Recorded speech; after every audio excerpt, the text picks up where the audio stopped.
darasa la Kiswahili, an opportunity for you to teach yourself Kiswahili. I'm Lovega Emmanuel Yiga.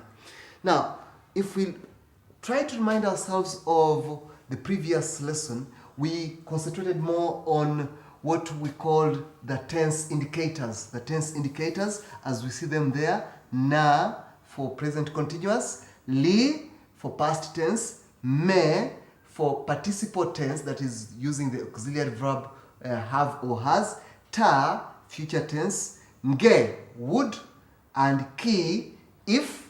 If you remember, we were concentrating on our structure, pronoun, tense, and verb. Now, when you look at what we had previously, we were looking at sentences which were ideally in the affirmative. They were in the affirmative. That means, ninaleta, I am bringing. Ninaleta, I am bringing. Now, we want today to bring the other part. That is the negative. The negative, we have the affirmative and the negative, such that we have the not, did not, have not, has not. This is the negative we are talking about. These are the negatives we are going to talk about today, and our focus is actually on those indicators there as you see them. And I believe this is an opportunity for you this time round to be able to construct sentences both in the affirmative and in the negative. Remember, we are still looking at our simple sentence structure. Our simple sentence structure. When we look at our first lesson, our first sentence structure there is sikuweza. Sikuweza. Sikuweza. Sikuweza. Sikuweza. We remind ourselves that si is negative for I in the negative. Si, like remember, si jambo. Ku is now what we have brought in today, our tense indicator, but in the negative. Then, as usual, our verb here is weza. Weza is, some people can call it a helping verb. That means to be able. So sikuweza, I was not able. I wasn't able. I wasn't able. Wasn't able. Sikuweza, I wasn't able. If we are to change this to plural, we shall have we. I changes to we.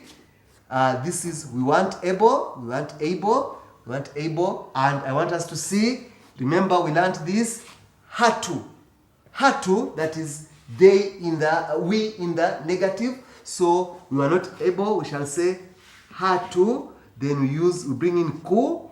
Then hatuku weza. We were not able. Hatuku weza. We were not able. But here, we've got something here. Hatuku taka. Hatuku taka. That means there is a new verb there. Taka. Taka. Taka, that is to want. Taka, want. So, hatuku taka. We did not want. We did not want. Hatuku taka. We did not want. Hatukuweza, we were not able. Hatukutaka, we did not want. Now, that is our first, this is the first person we are talking about, I and we. Then we go to the second person, which is you. And here we have, we've brought in who, that means you in the negative. But since we are focusing on this tense indicator in the negative, we have ja here. So, ja, we say hujajua. Hujajua. Ja is a negative for the participle indicator. That is haven't. Haven't or hasn't. So, remember, me for the affirmative and ja for the negative. So, here I can have, for example, nime, let's say, umejua, you have known. Umejua, you have known. Umejua, you have known. Then the negative here, we change u to who, standing for you in the negative. Me said is going to change to ja. Then we have jua, hujajua, you haven't known. Hujajua, you haven't known. I think you are telling somebody, hey, you haven't known that this program has been on. Yes, the program has been on and it is hujajua. Hujajua kwamba kipindi hiki kimekuwa hewani. You've not known that this program has been on air. So hujajua, you've not known. Hujajua. Jua, to know. Not the sun, but jua, to know. So hujajua.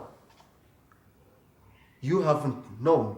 Now, let me take this opportunity again to remind you about the other monosyllabic verbs that can confuse you here. So, when I say hujala, you haven't eaten.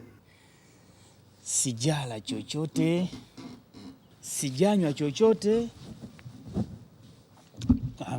nimekula.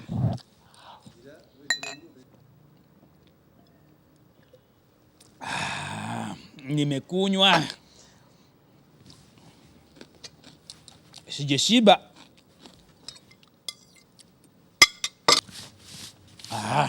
Nimeshiba.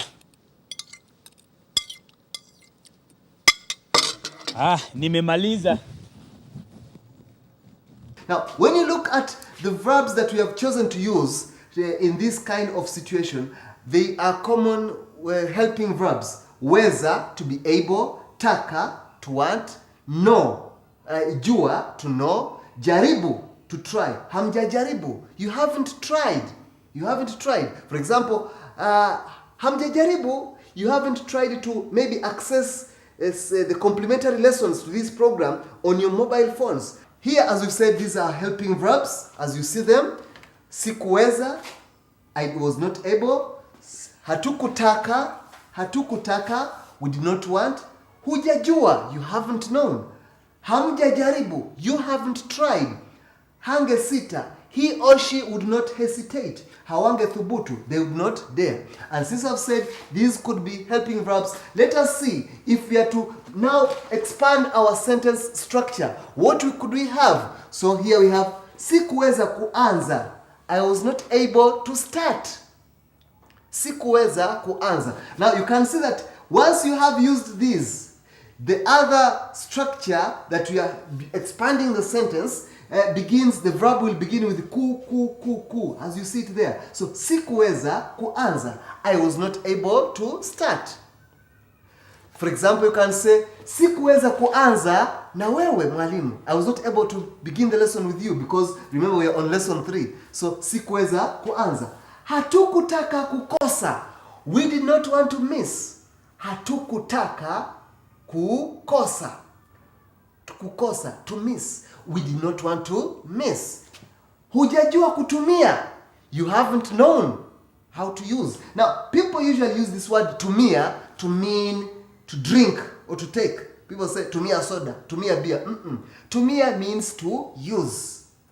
Tumia means to use, not to drink or to take. So, hujajua kutumia. You've not known how to use. So, that we have that. Hamjajaribu kuongea. You have not tried to speak. Ongea, speak. You have not tried to speak. Hamjajaribu kuongea Kiswahili. You have not tried to speak Kiswahili. For example, since we are in lesson 3, I believe that now you are able to greet. You are able to greet. You are able to construct sentences. And please try to speak. As we said, Kiswahili is a phonetic language. The way it's written is the way it's pronounced. Hangesita kuja. She or he would not hesitate to come. She or he would not hesitate to come. Hawangethubutu. They would not dare. Thubutu. Dare. Hawangethubutu. And as we've said, these are very important verbs that you can always use. Weza, to be able. Taka, to want. Jua, to know. Jaribu, to try. Sita, to hesitate. Thubutu, to dare. And you see that when you have this first part and you want to expand your sentence structure, the verbs that you have to begin with this ku, to, just to say try to, remember to, forget to. For example, here I can say sikusahau kukwambia. I did not forget to tell you. Similarly, we have now been able to look at both the affirmative indicators and the negative indicators of these tenses in the structure that we emphasized upon, and that is the structure of pronoun, tense, and verb. Pronoun, tense, and verb. Pronoun, tense, and verb. So here we see summarily li as a tense indicator for past tense. The negative will be ku. For example, we can say nilioga, I bathed. Sikuoga, I did not bathe. That is past tense. Me is perfect or participle tense, and we can say nimeelewa, I have understood. Nimeelewa, I have understood. And if you haven't understood, you'll say sijaelewa. Sijaelewa, don't say sijalewa. Sijalewa, yes, sijalewa, you're sober. I'm not drunk. So sijalewa, but this one sijaelewa, I haven't understood. Then we look at ta. You will realize that ta does not change like what we have in these ones. Ta in the future tense remains ta. For example, when I say